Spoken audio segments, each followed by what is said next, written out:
伤到没有？少宇从惊愕中回过神来，忙把嘴巴闭紧，摇头表示自己没事儿。姓傅的，你敢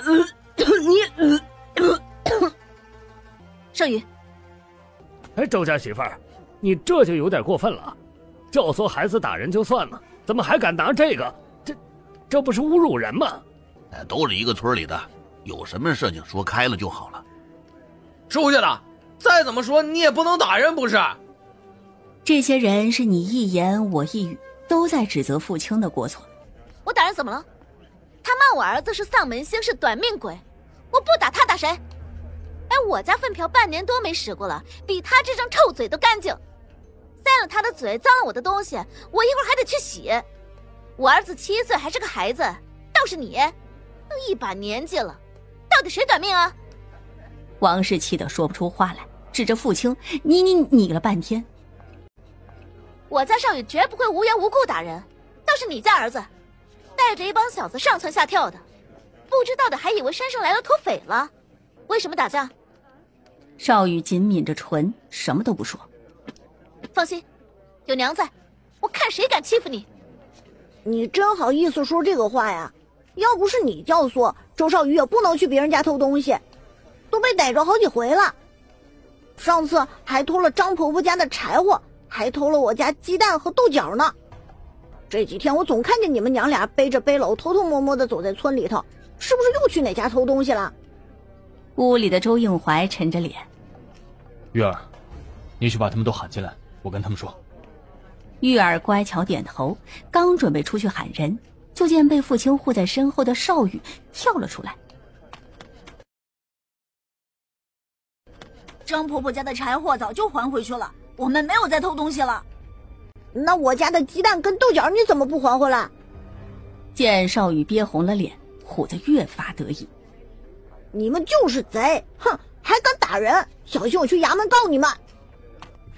是你说全村都骂我娘，说她勾引人，说她养了2个小贼，还让我给我。话音一落，所有人都安静下来，齐刷刷的看着王氏母子。那天你偷偷摸摸想我锅里倒的。他穿越当天看见了，可是少宇他没有倒进去，后来事情一多也就忘记了。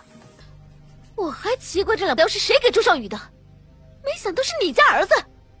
以前教孩子偷东西是我不对，但是我从来没有想过害人，更加不会教孩子说出贱货这样的字眼来。王嫂子，不如我们2家就闹上官府，让官老爷把投毒杀人和偷盗的事情一并判了吧。王氏自觉理亏，哪儿还有脸闹啊，拉着儿子就走，一边干呕一边嘀咕。那些话全村人都讲了，又不是我一个人说的。事情闹成这样，谁都不敢再沾这趟浑水，都灰溜溜的回家了。傅青看了眼低着头不敢看自己的少宇，扶着一阵阵发紧难受的肚子，什么都没说，回侧房躺着去了。周少宇，明显压制冷怒的声音从主屋传来，少宇浑身一震，爹爹已经很多年没生过气了。傅青昏昏沉沉地睡了一觉，等醒过来时已经是傍晚了。他有些口渴，肚子也饿得厉害，这才想起自己睡了一天，也不知道这2个孩子是怎么解决吃饭问题的。走出屋子时，傅青才看见跪在院子里那2个小小的身影，顿时一愣。你们这是干什么？谁让你们跪着的？爹爹。玉丫头声音带着哭腔，着实是委屈死了。她领着玉丫头进了主屋，劈头盖脸的质问：2个孩子做错了什么？为什么让他们跪在院子？犯了错，自然要罚跪。 2个孩子能犯什么错？他们这么小，什么都不懂。再说了，少宇又没有真的给我下药。周应怀气已经消了大半，听见这话后，他抬起头来，脸上全是冷然之色。傅青心里咯噔一下，这男人凶起来也这么好看，这要命。要争论起对错，该去外面跪着的人是我。少宇是个好孩子，比我这个娘做的都好。见小丫头抬着头，那双眼睛无辜又迷茫地看着自己，惹得父亲一阵心疼。以后不许再跪着了，我们家没这个规矩。不敢看周应怀是个什么表情，他走出去喊着少宇去生火，说自己饿了要吃饭。父亲才想起今天家里什么吃的都没有了，叹了一声，准备去空间把那半袋面粉先换出来，可转念一想，又改了主意。他出了门，找到陈婆婆家，犹豫再三，终于还是敲了门。好一会儿，陈婆婆才出来，见只有她一个人，顿时皱下了眉。做什么？父亲厚着脸皮说道：大娘，家里没吃的了，我能不能跟你家借点吃的？2个孩子。没有，好手好脚的什么都不做，整天来别人家借吃喝，哪有你这样的？以后也不要来我家了，我一个老婆子自己都养不活了，有什么本事养你们一家？父亲一脸羞愧难堪，原身确实是用2个孩子做借口，找陈婆婆家借了不少吃的，说是借，但是从来没还过。如今呢，陈婆婆撵人也是意料之中。她记得家里还有一个红薯，一小把鸡脚菜，干脆多放点水，一锅煮了得了。空间里那点功德，她是半点都舍不得花掉，她要攒着换小续命汤呢。想起周应怀，她加快脚步，等回到了家，她径直去了主屋里。我没偷人。进门第一句话，她说的就是这个。原身虽然干过不少混账事儿，但是他很清楚，原身没有做过对不起周应怀的事情。我真没偷人，也没勾引过别人。他举手发誓，诚意十足。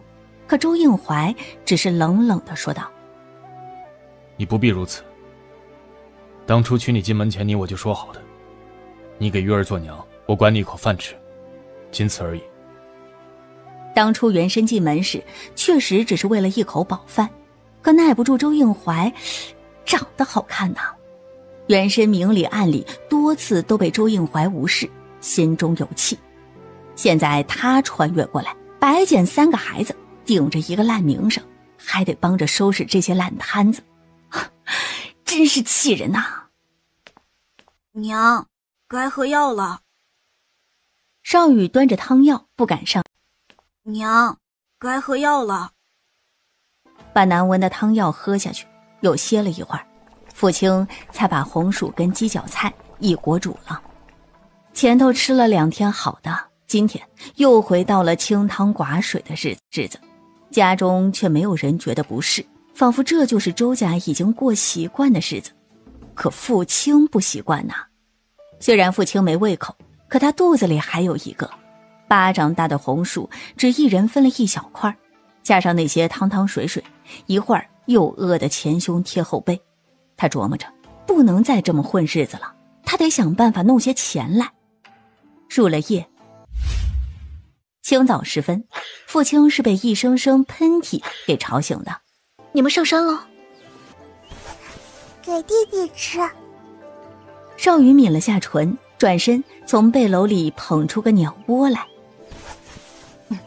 给。父亲看着那4、5个躺在鸟窝里的蛋，哭笑不得。这也是给我的？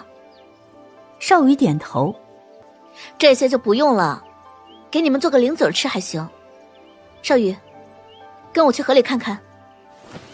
他拿起背篓，觉得有些沉，好多小鱼啊！他心中一惊。你们没上山，是去抓鱼了？父亲高兴不起来。这么早就下河，还是带着玉丫头一起去的。玉丫头这么小，万一丢了被人拐了掉河里了，你……可是家里没吃的了。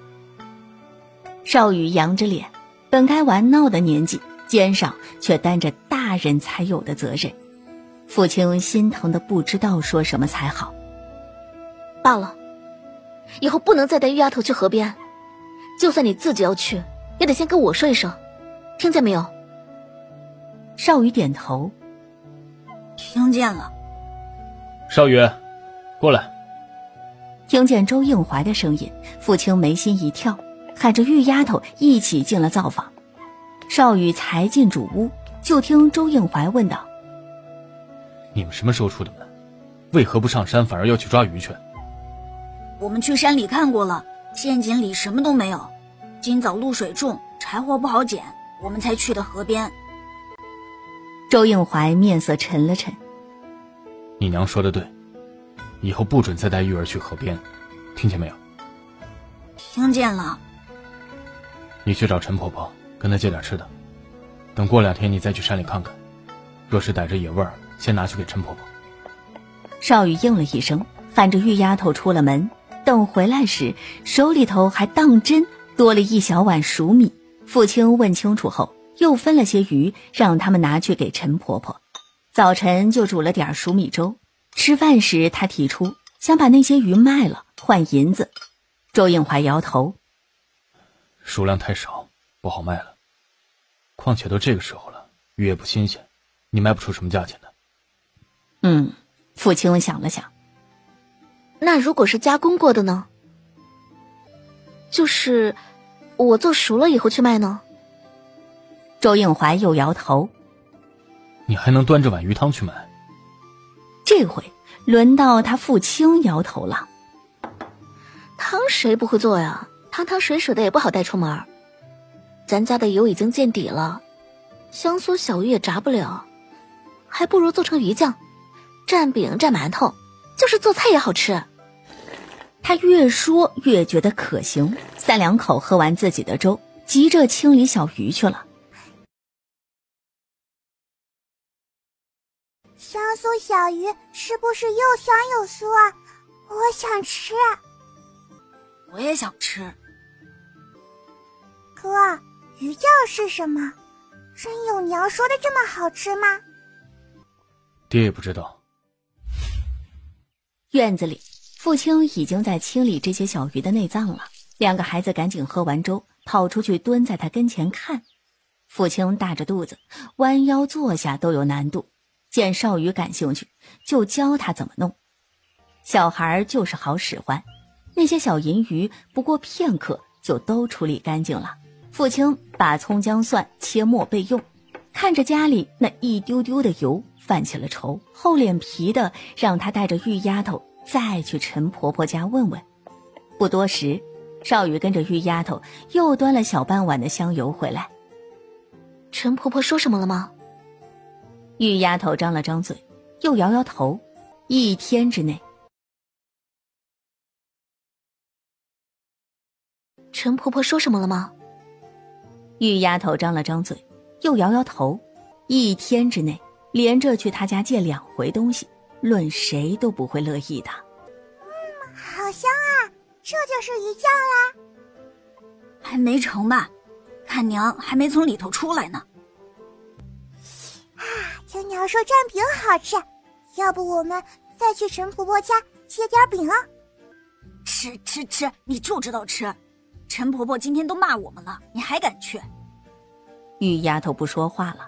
周应怀虽然在主屋里，但是也闻见了这阵香味，勾得他竟也跟着馋起来。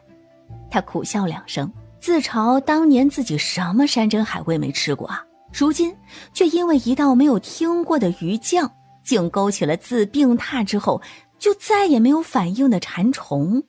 2炷香时间，鱼酱的汤汁已经收干，不光闻起来香，就是看着这卖相也不错啊。张嘴，张嘴，好香啊！这般美好的画面只在他梦中出现过，没想到竟会出现在眼前。不知道傅青跟他们说了什么，像是得到了肯定，他竟是高兴地笑了。周应怀心口一滞，他笑得着实好看呐。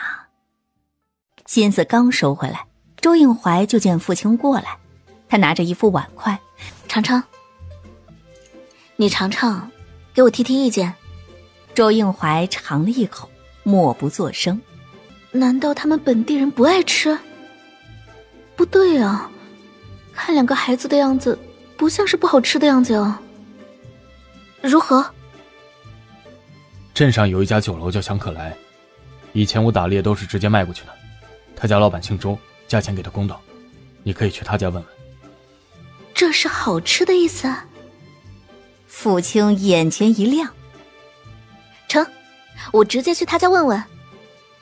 说完这句，傅青才看见他要下床的动作。你要小姐吗？他点头，让少宇过来。你放心，我会治好你的病的。他不敢回头，也不方便回头，匆匆回了灶房。傅青找了个家里不用的陶罐子，清洗干净后，把鱼酱都装了进去。等少宇出来，再跟自己一起去镇上，交代玉丫头，等娘卖了钱，买袋白面回来，再去抓些鱼。晚上我们家也能吃鱼酱了。玉丫头果然高兴起来。镇子不远，只是对于傅青这个孕妇来说稍有难度。别人一盏茶的时间，她得走个双倍。少宇倒是也懂事，看他没跟上，直接放慢脚步，跟着他一起慢慢走。母子二人谁都没有说话，安静有默契。好不容易到了镇上，已经是正午时分了。刚打听好福春酒楼的位置，傅青突然又改了主意。咱们不去酒楼了，先在这里卖了试试。可是咱们只有一个陶罐，连个盛鱼酱的器具都没有，怎么卖？傅青可没想那么多，若是真有人想吃，倒也不用他们贴补什么器具，站在那里就吆喝起来。鱼酱，卖鱼酱啦！1文钱2勺。哎，大哥，尝尝我做的鱼酱，绝对下饭。哎，大娘，尝尝我做的鱼酱，便宜。哎，大姐，这是我做的鱼酱，你尝尝先。一连喊了好久都没人理会，少宇有些急。娘，要不我们还是去福春酒楼吧？傅青摇头。再等等。现在正是吃饭的时候，这里人多，1人2勺也能赚不少。最重要的是在这里能把招牌打出去，以后就不愁没人买了。他继续往前走了几步，看见前面不远的粥饼铺子，心里突然有了想法。少宇，会演戏吗？跟我演出戏。只见一个孩子抱着陶罐子走在前头，刚路过粥饼铺子，一个妇人追上来，妇人还大着肚子，步子走得飞快，看得旁人都捏了一把冷汗。小孩，你等等！妇人追上来，将孩子拦下，声音喊得极大，在里头喝粥吃饼歇脚的人个个都听见了。哎呀，你就再给我尝一口嘛！我像鬼子回去拿钱了，一会儿就过来。你要吃就先给钱，没钱我不卖。少宇紧紧抱着陶罐子，于是个个都凑起了热闹。可人一多，少宇更心虚了。傅青恨铁不成钢，只能放大自己的声音。哎呀，你这孩子，我就是让你再给我尝一口，你怎么就这么小气呢？我闻着你这味道挺香的，你再给我尝尝呗。见少宇的脑袋都要埋进陶罐里了，哎，怎么打孩子呢？少宇咬咬牙，当街喊了起来。我娘还等着我卖了鱼酱回家呢，你1文钱都不出，光来我这里尝味道，我还怎么卖钱？傅青弯下唇角，转眼又装得有些不好意思。哎呀，还不是你家鱼酱味道好，要不我能闻着味儿跟了你一路吗？旁人一听，顿时来了劲儿，都跟了一路了，这得多好吃啊！刚才给少宇出头的那个汉子好奇起来，真有这么好吃？见有人问，少宇立马扬起笑脸，把父亲刚才教他的那些话术都拿了出来。他光尝不给钱，我不让他尝了。叔叔，我瞧着你是个好人，我给你尝尝。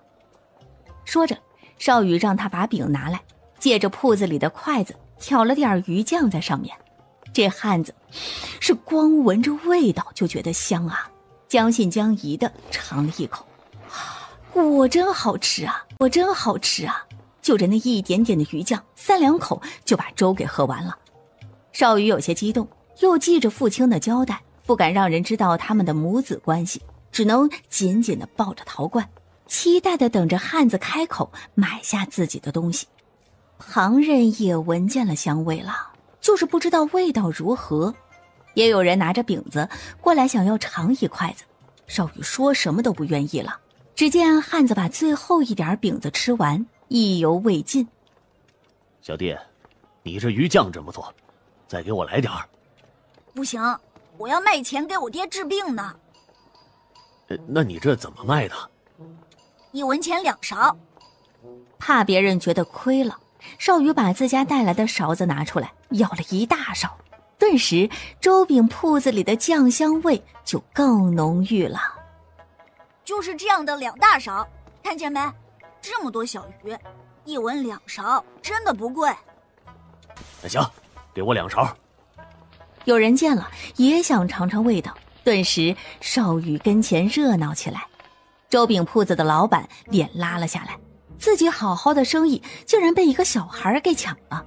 见他要撵人，父亲故意说道：如果我有个粥铺啊，我就把这小子的鱼酱全买下来，又卖粥又卖饼。现在还有这么好吃的鱼酱，以后生意不知道得红火成什么样子喽。店家一听，这确实是个理儿啊，也跟着挤上去抢着买鱼酱。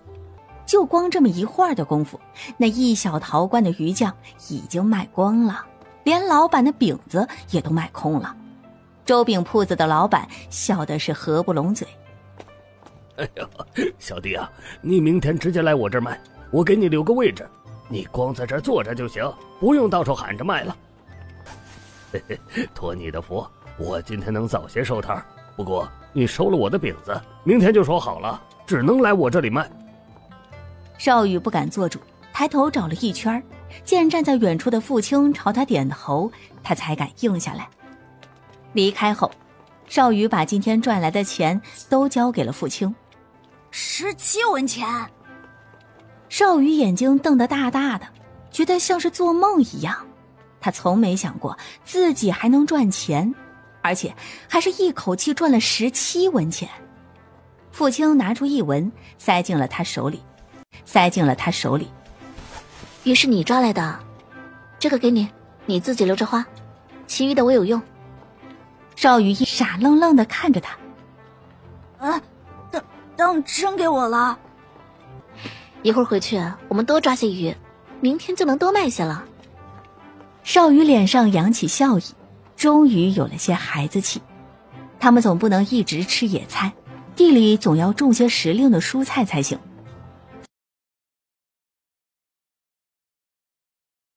父亲先跑了一趟集市，蔬菜种子倒是不花什么钱，可也花了3文。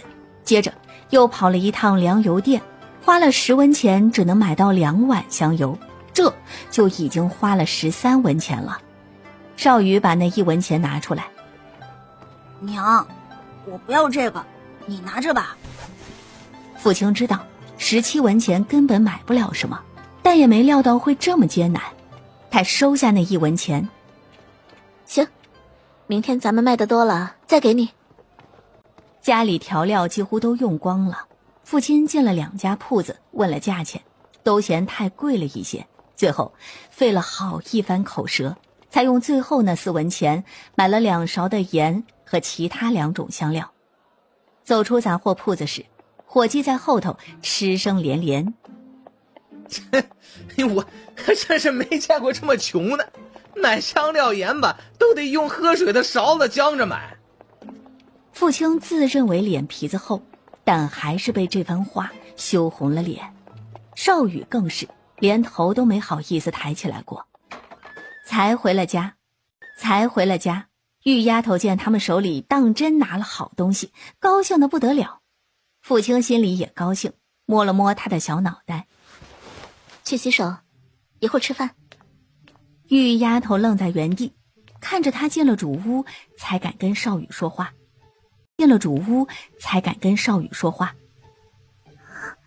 娘，娘刚才摸我脑袋了。村委刘婶子也经常这么摸他家的狗。玉丫头低下小脑袋，她才不是小狗呢。主屋里，周应怀在他之前主动问道：如何？卖了周掌柜多少钱？我们没去酒楼，今天只在街上卖的，卖了17文钱。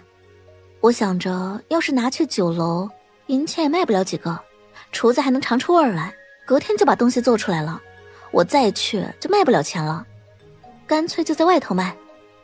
周应怀颔首，确实如此。酒楼里什么好东西没有啊？这点鱼酱顶多做个调味的东西，或者是下饭菜而已。再者，酒楼的厨子都是顶好的，什么味道都能照着做出来。把鱼酱卖过去，确实不是个长期的生意。鱼酱也不是什么稀奇的好东西，只是每个人做出来的味道不同而已。等有人知道我们卖得好，自然会有人跟着做，到时候鱼酱难卖，但是鱼一定好卖。我准备再做2天后啊，直接改卖小鱼。你还知道这附近哪里能抓到这样的小鱼吗？周应怀想了想，点头道：有一处，但是很远，来回一趟怕是要1个上午。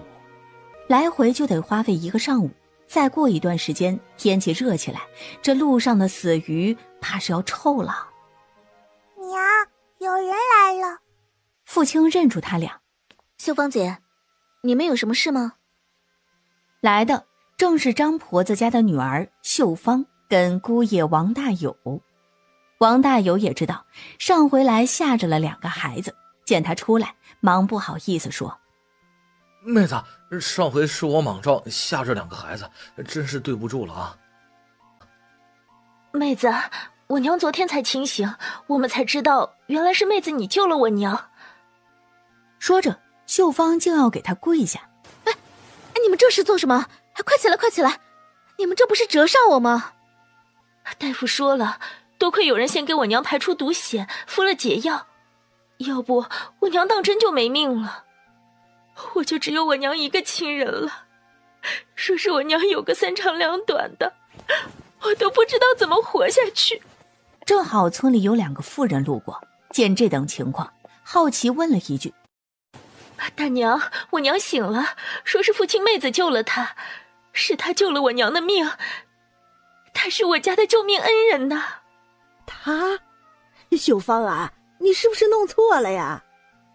见父亲被人怀疑，少宇第一个忍不住：就是我娘，我从林子里出来的时候，我娘正给张婆婆挤着脚上的血，我娘蹲下身子都不方便，都不知道在那儿弄了多久，额头上全是汗。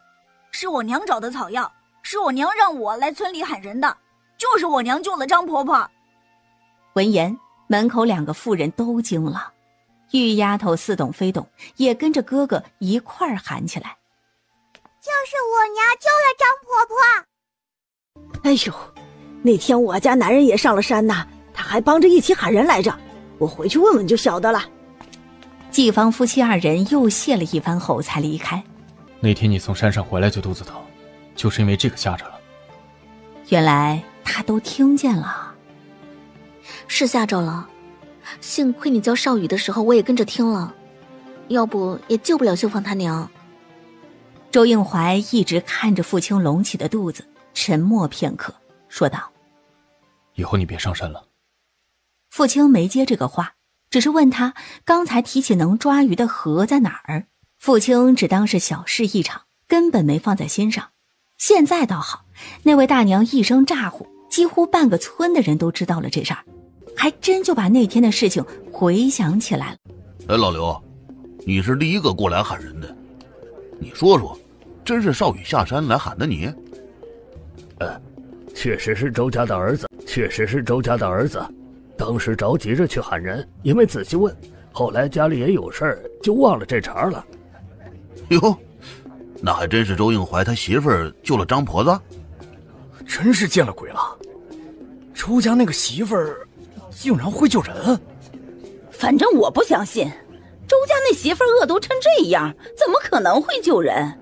应该是周家那小子自己下山喊人的，他们家没一个好鸟。没准是跟张婆子家合起来唱戏的。他要是能干出点好事儿，那真是大粪都能入口了。王家的，你上回不就已经吃了吗？王氏胃里一阵恶心，当即干呕起来，惹得一帮人大笑不止。你们真没觉得周家媳妇儿好像变了个人吗？我这几天总看见她下地干活。对了，那天我还遇上她去河边洗衣服了。还真是哎，最近周家那2个孩子都收拾得干干净净的，不像是以前没人管的样子。这边议论的热闹，后头的陈婆婆却沉默下来。最近玉丫头家这个后娘确实不一样了，虽然也上门来借东西，但竟然懂得还礼了。从一声谢谢一把野菜，再到那些小银鱼，她好像确实在改了。哎，快看啊，那是周家媳妇吗？见一个大着肚子的女人正挎着篮子小心地走在田埂上，那个方向正是周家2亩地的位置。大伙儿又聚在一块儿说起了闲话，越说越离谱，越说越难听。陈婆婆不爱听那些了，刚要走，突然有人喊起来：摔了，这周家媳妇摔下去了！哎呦，陈大娘，您慢些。这陈婆子平时总说腿脚不利索，这会儿倒是跑得快，还当真是对周家的事上心啦。周应怀曾经救过陈婆子的命，陈婆子感恩人家救命之恩，平日里会多照顾一些。你干什么呢？陈婆婆，你来的正好，帮我看看，这是山木渣吗？她手里捏着一小把野菜，正兴高采烈地拿给陈婆子看。陈婆子悬着的心落了下来，当即怒道：有手有脚的不知道去种地，天天就找野菜吃，真没见过你这么窝囊的人。周应怀娶了你这么个媳妇，真是倒霉，2个孩子跟着你真受罪，真是丢人。骂完这么一句，陈婆子扭头就走，只有这片田地的主人还站在那儿。我说周家媳妇儿，你在我家地头上偷偷摸摸的干什么呢？这家主人站在这里是防着父亲偷他家种的菜的，没想到父亲只盯着旁边的野菜，压根没往地头上看过一眼。他指着人家地头上的那些野菜说道：这些山木渣你要吗？不要我就都掐走了。这一家不缺菜，若是地头上的野菜长得太多，还得费劲拔掉。既然父亲要吃，那就让他都拔了，也省得自己家出力气。只是吧，总觉得他一定揣着坏心眼子，惦记着他家地里的菜呢。陈婆子说的也没错，你好手好脚的，倒是干点农活啊，别总想着偷摸别人的东西。你要是真不想种地，那周应怀的那2亩地就借给我家算了。哎呦，成啊，大哥你这主意好，你要是诚心想借，我们可以拟个租赁契子，只要价钱合适，你想租多久都可以。人家想的是白得2亩地，没想到父亲竟然开口要钱，这人当即黑了脸。去，以后不准再来我家地头上找野菜啊，少惦记我家的东西。他嫌恶地驱赶父亲，父亲厚着脸皮掐完了最后一点野菜，才拿着自己的东西离开。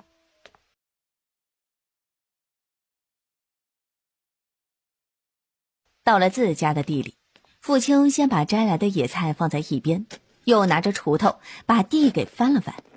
2亩地对于种地为生的乡下人来说不算多，但是对父亲一个人来说就太大了一些。等锄好了地，他才把菜种都撒在上面。家里，少宇把2人去镇上的事情原原本本的都跟周应怀说了一遍。玉丫头睁着大眼睛，惊喜道：哥哥，你们当真赚了17文钱？娘还给了我1文，说这是我的抓鱼钱，只是后来要买调料钱不够，我又还给他了。哇，娘还舍得给你钱。周应怀听着也觉得稀奇，这女人跟他印象里的还真是不一样了。倒也是个能赚钱的好法子。少宇，趁着天还没黑，你再去抓些鱼来。行。哥，我也要去。你不能去，娘交代过的，你只能留在家里。周应怀看着眼前的儿子，心中稍稍诧异，少宇现在都能这么自然地喊娘了。算算时辰，父亲已经去了很长时间了。你去看看你娘，差不多就喊她回来吧。若是她东西多，你就帮着拿2样。爹爹教的，只要我帮着拿东西，娘就不会再打我了。乖。可是爹，娘已经很久没有打我跟哥哥了。周应怀神情一滞，这不是好事吗？说明我们玉儿越来越乖了。田地不远处就是河边，浇好了水，收拾好东西，太阳已经西斜了。看着眼前像模像样的菜地，这是一种前世里从未体验过的成就感。父亲甚是满意。好想吃红烧猪蹄，想吃酸菜鱼、红油火锅、麻辣烫。要是在我那儿，娘顿顿给你吃好吃的。现在只能委屈你先忍忍了。父亲苦笑，只得在旁边坐一会儿，等肚子里这个消停了，才收拾东西往家回。只一眨眼的功夫，父亲已经身处空间里。他看着眼前的展柜，连连摇头。不换不换，我要攒功德，给周应怀换小性命汤。老公嫁得好，福气少不了。只要周应怀能好起来，家里就有了免费的劳动力，他也就不用这么辛苦的上山下地。周应怀还是猎户，有他在，家里就不愁没有肉吃了。父亲越想越觉得日子有了盼头，他紧闭双眼，再睁开时，差点被凑到自己眼前的那张脸吓得摔下去。小兔崽子，你要吓死我！父亲捂着狂跳的心口，使劲儿地拍了拍。我来接娘回家。你拿这个。自己则是抬着锄头，带着玉丫头往家走。刚才娘一直坐在那儿吗？就是你来的时候，我一直都坐在田埂上吗？有没有突然消失，又突然出现？玉丫头实在不明白他的意思。好好的一个人，怎么会突然消失，又突然出现呢？难道娘真的会演戏？想来，如果自己真是进入空间的时候消失不见，玉丫头应该会吓得大哭吧。所以进入空间的只是她的意识，并非身体呀。父亲舒了一口气，回了家。丫头，哥哥呢？爹让哥哥抓鱼去了。父亲皱了下眉，进了主屋，抱怨道：你怎么让少宇一个人去了？马上就天黑，他一个孩子太危险。怕虫子还下地？不下地吃什么？父亲没好气，转身出去了。隔了一会儿，少宇才回来，确实又抓了一些鱼。见两个孩子眼巴巴地看着自己，父亲心中一软，决定今晚就把鱼酱给做了。左右是要拿出去卖的，不如今晚就多做一些，自家也能吃不是？见水缸里的水已经不剩多少了，父亲心疼少宇，便让他在家把小鱼清理了，路过水井。没想到还没走到地方，先是听见哎呦一声，接着顿时一惊。大娘！只见陈婆婆摔在水井边，没有明显的外伤，但应该是摔到了脚踝，起都起不来了。父亲赶紧过去，陈婆子摆摆手：你让开，你还大着肚子呢，一会儿摔了我可担不起责任。地上湿滑，你总不能一直坐在这儿。我扶着你，你慢慢试试，看看能不能起来。父亲扶着他，他又借着水井的力气尝试2次后，终于是爬了起来。要不要去请个大夫？我一把老骨头了，还看什么大夫？浪费钱。这个时候很少有人来担水，自然也很少有人路过这里。陈大娘，你等等啊，我找人来帮你背回去。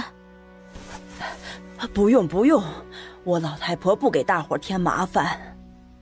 他这不愿意那不愿意，最后还是父亲搀着他慢慢回了家。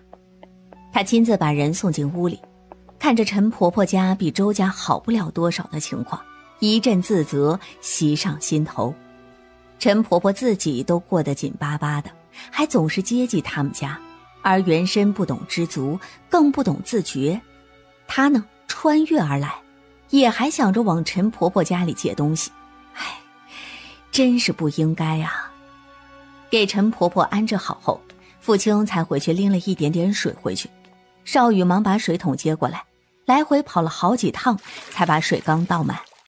陈大娘在井边摔了，好像崴了脚，咱家有没有什么药能给她用用的？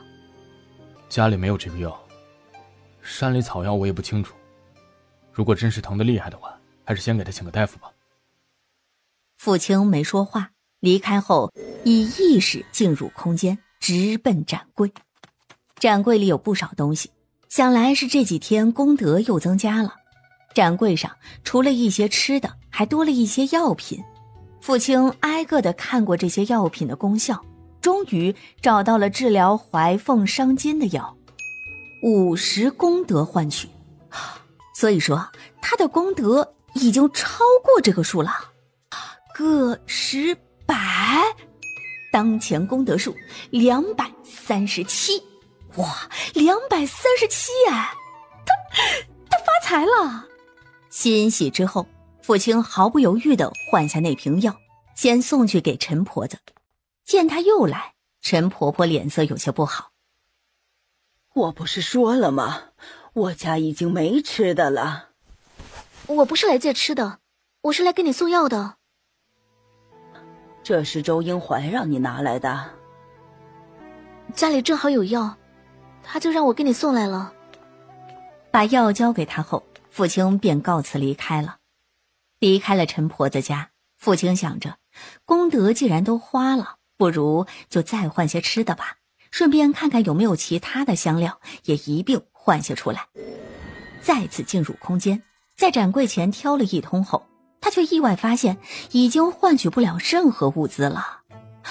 父亲心里咯噔一下，是空间失效还是功德失效啊？怎么刚才还好好的，现在又不能用了？当日仅能换取1次货品，我靠！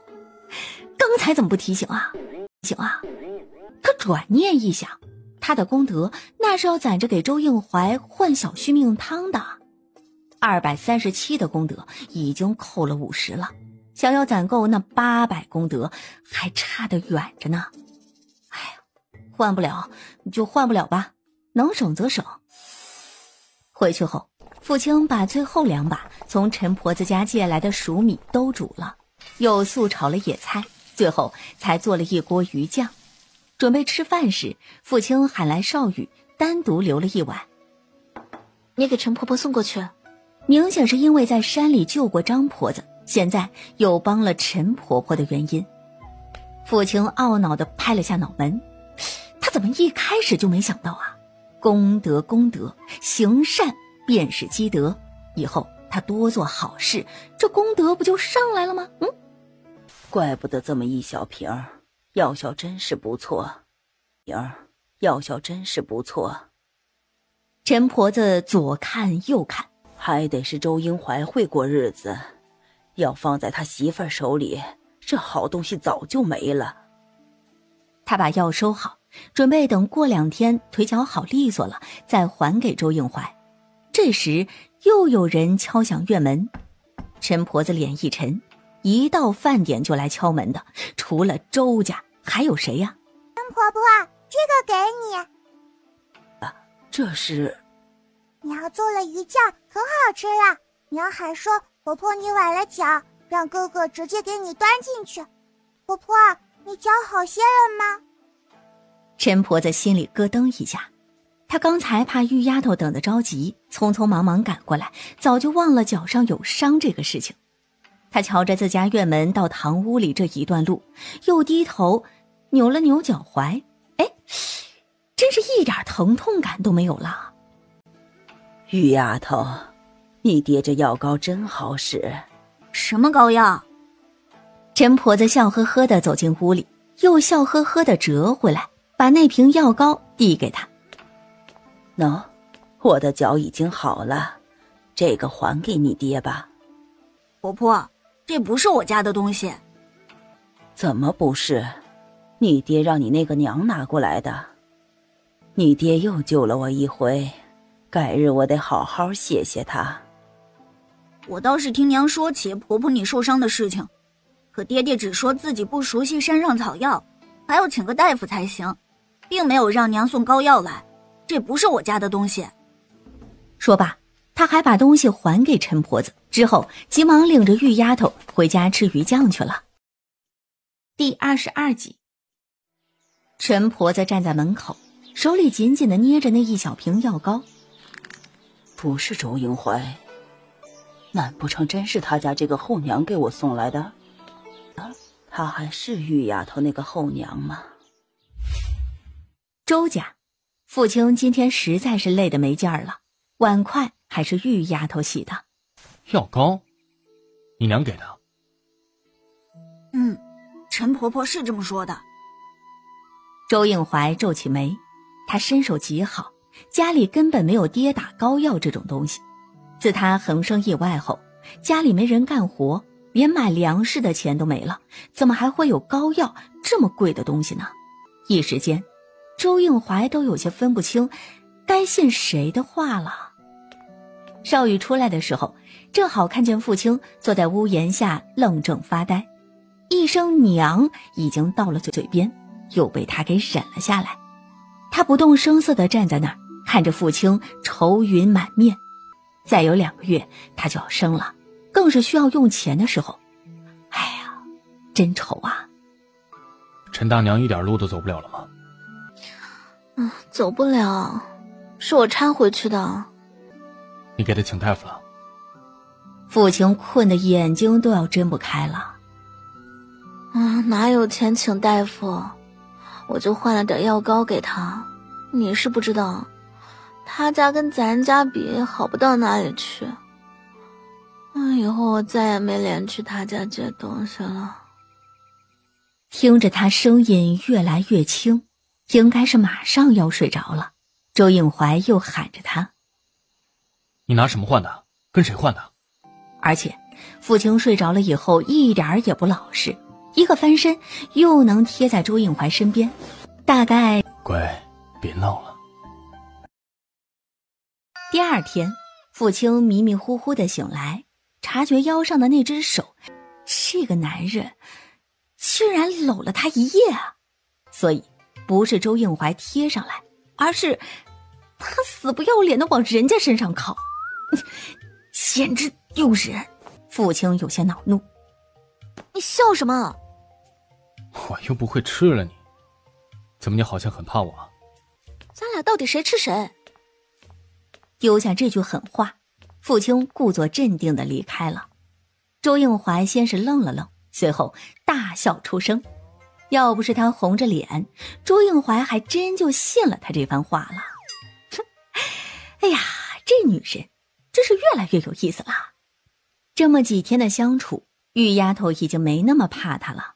见他重新出来，玉丫头高兴地喊着：娘，哥哥又抓了只兔子。父亲一喜，这才发现背篓朝下扣着，里头罩着个灰色的小东西，还真是只野兔啊，比上次的还肥一些呢。你俩又上山了？少宇点头，又摇了摇头。我一个人去的，没带妹妹。父亲满意极了。陷阱太深，玉丫头太小，万一遇上危险跑不掉的，还是在家里好。我把叶子都刷干净了。只见水缸旁边摆着2个簸箕，上面铺了一层洗干净正在控水的芭蕉叶。真乖。得了夸奖，玉丫头露出笑来，见少宇也看着自己，傅青不会偏心谁，也夸了一句：“少宇也厉害。”哼，这小子竟然有些不好意思了。少宇拎着那只肥美的兔子，跟着傅青去到了镇上。爷说以前他猎了兔子能卖50文钱，让我们先去集市上看看，若是有人能比这个价钱高，就卖给人家；若是没有，让我们再送去福春酒楼。傅青看了眼野兔，多少有些于心不忍。他在心里默念着阿弥陀佛，一遍遍解释行善有很多方式，放生并不是唯一途径。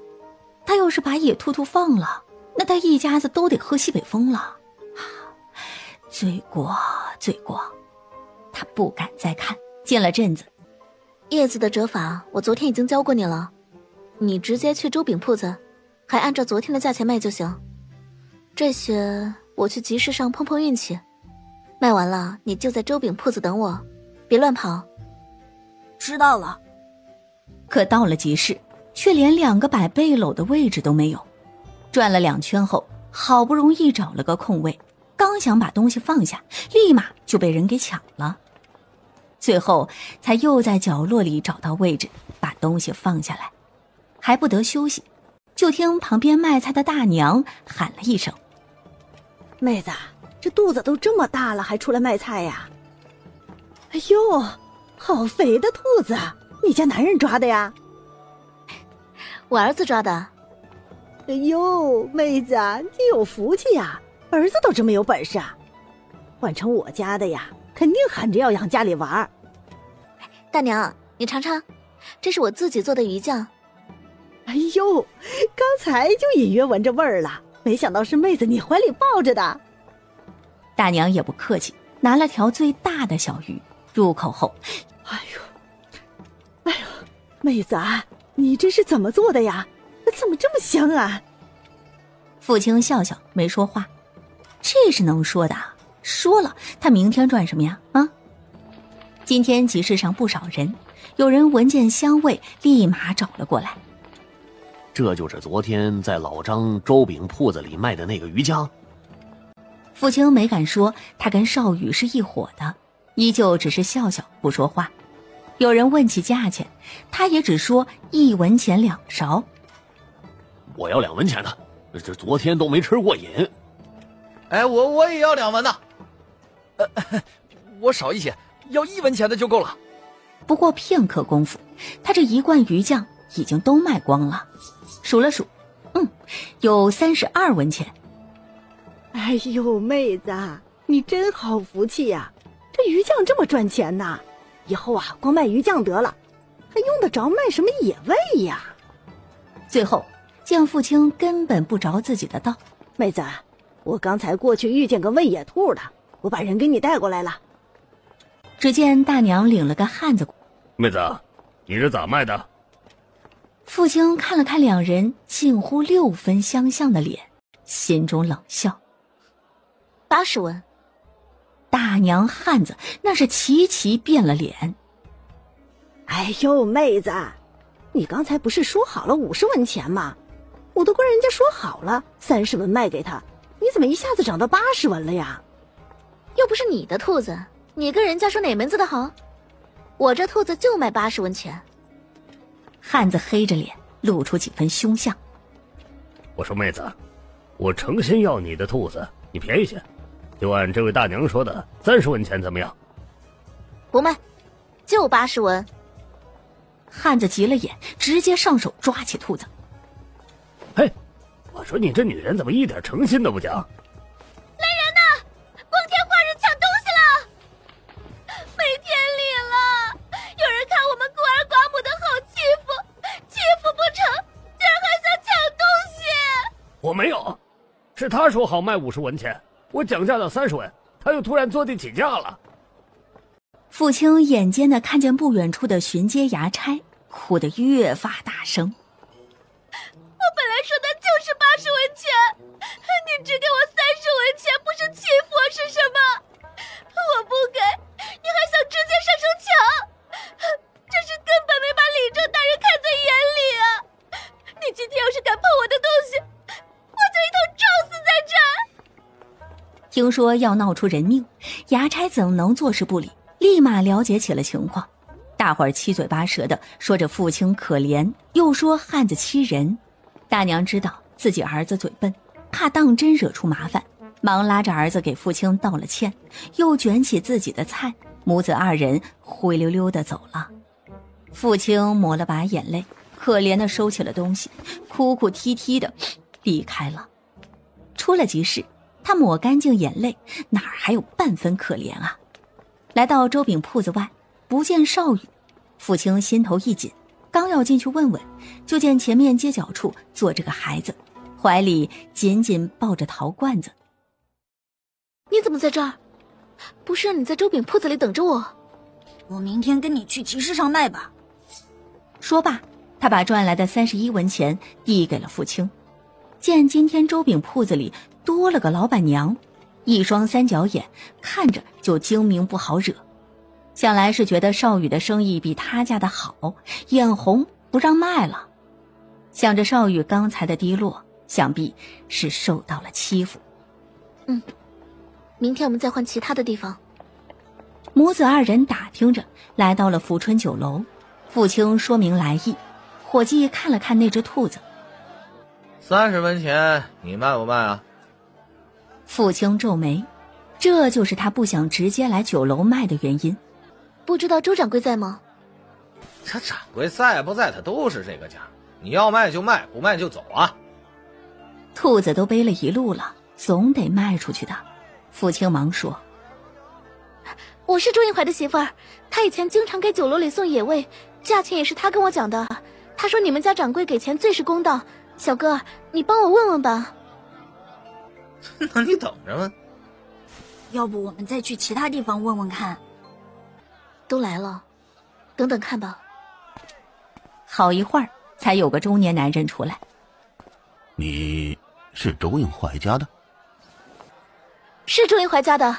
掌柜的，你瞧瞧，这兔子可肥了。少宇把兔子拎起来给他看，周掌柜眼里明明是满意的，嘴上却说：“你家周应怀已经很久没有送野味来了，现在我们酒楼里的野味是另外一个猎户送来的。这兔子是不错，但是酒楼里已经有不少野味了。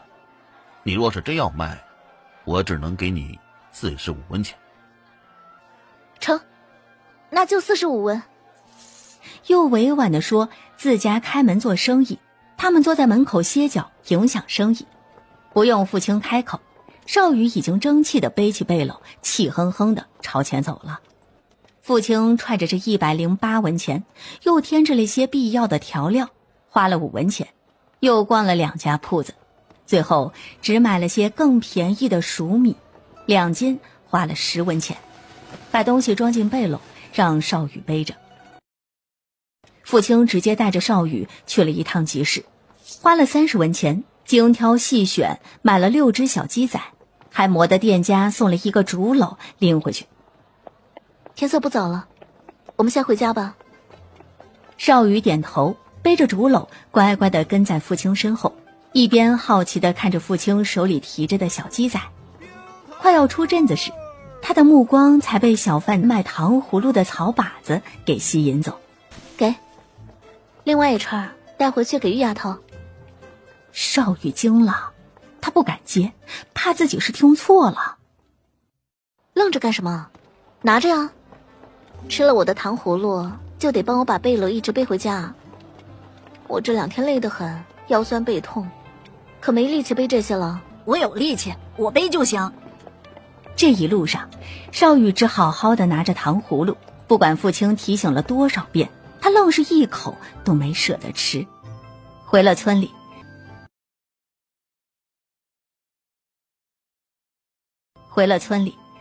玉丫头一直都在门口等着。呀，这是什么？她歪着小脑袋，好奇地打量着竹篓里的小东西。小鸡仔，养几个月以后就能下蛋了。给你。玉丫头看着眼前这一串红果果，高兴地喊起来：“糖葫芦！”周应怀没摊之前，每次从镇上回来都会给他们带好吃的。玉丫头最喜欢的那就是糖葫芦，可摊了之后，她再也没有吃过这么好吃的东西了。玉丫头把糖葫芦接过来，高兴地跑进主屋里。姐姐，看糖葫芦！她垫着小脚，把糖葫芦举到了周应怀的嘴边。爹爹先吃。周应怀有些意外，又有些欣慰。玉儿乖，你跟哥哥吃。哥哥有，玉儿也有，玉儿也有。爹爹不爱吃甜的。听着外头叽叽喳喳的声音，他皱了下眉。你娘买了什么回来？是小鸡仔，娘买了小鸡仔回来。是6只，娘买了6只，黄色、灰色都有。周应怀被他的可爱逗笑了，他握着那只小手掌。爹知道了，有6只。说话间，傅青已经进来了。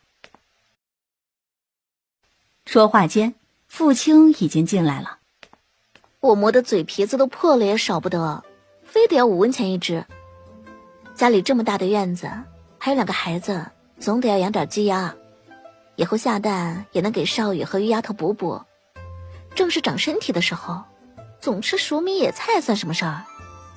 他唇角挂着笑，家里日子慢慢好起来了。周应怀愣了一下，他只说少宇跟玉丫头，怎么不先顾着他肚子里这个了？我看院子里堆着的那些烂木头，你还要不要了？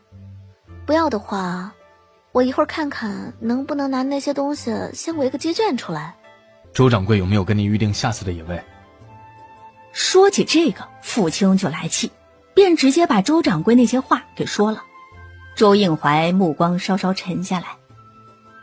那就算了，以后不去他那儿买了。见他还有些生气，周应怀微不可察地皱了下眉，声音不自觉缓和许多。还受别的欺负了？傅青刚说了急事，这会儿正说着周炳铺子欺负少宇的事情，门口处突然吵吵嚷嚷，最后干脆吵到了院子里。他赶紧出来，只见玉丫头哭得上气不接下气。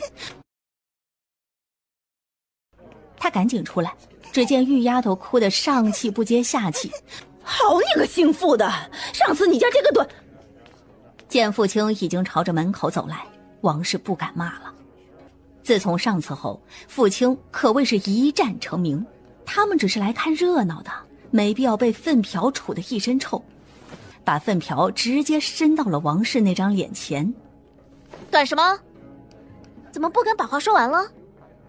王氏慌张躲开，忍不住的干呕了好几声，吐得双眼流泪，浑身直冒虚汗。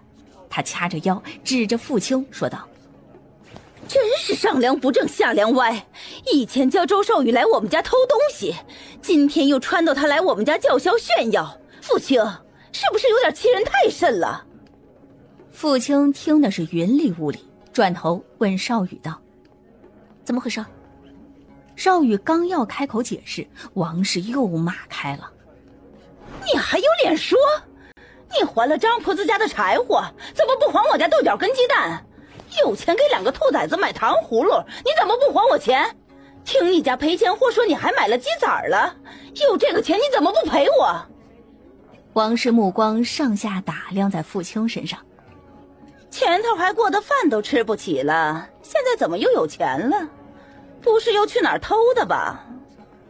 话音刚落，粪瓢再次怼过来，王氏躲得快，倒是在他旁边幸灾乐祸看热闹的儿子遭了这无妄之灾。哎呀，虎子，女儿就是赔钱货，那你也是赔钱货了。难怪你家男人宁愿出去做工也不回来，感情是家里有个赔钱货呀。大伙儿都笑起来。虎子他爹在外做工多年，以前还逢年过节的回来一趟，这2年更是影子都看不着。村里人都说虎子爹已经另外成家了。王氏啊，就是个弃妇，天生王氏泼辣，大家没敢趟这个浑水而已。现在丑事被傅青抬上明面，王氏岂能善罢甘休？你个贱人，自家的事情都管不好，还想管我家的？